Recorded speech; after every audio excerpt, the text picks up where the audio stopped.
single criterion decisions with multiple uncertainties using decision trees and D-zone maps. GenGen Pharmaceuticals is developing a new drug for the treatment of diabetes, thrombosis, and cholesterol. However, GenGen can invest only in one of these projects.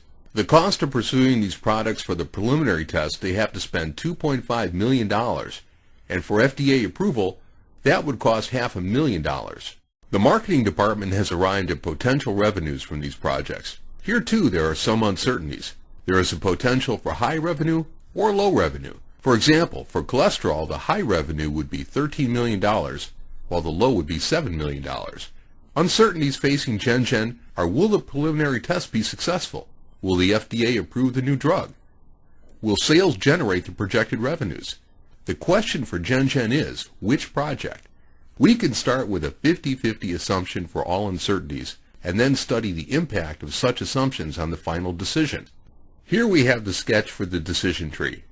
We have three options, and let's focus on thrombosis.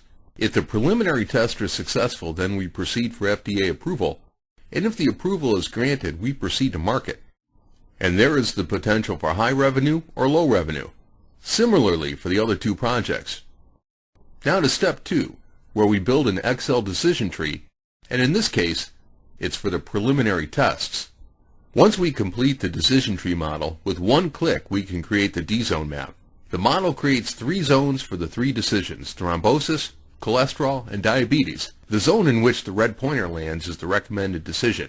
In this case, the recommended decision is to go with the diabetes project. Here we have 3 axes.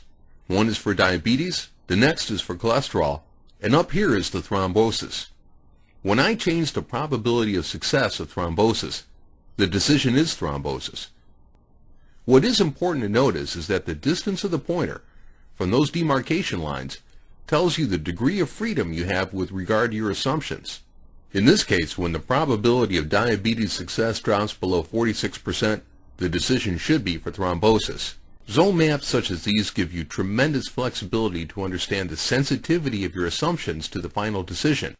Could you have made better defensible decisions relying on common sense alone? Probably not.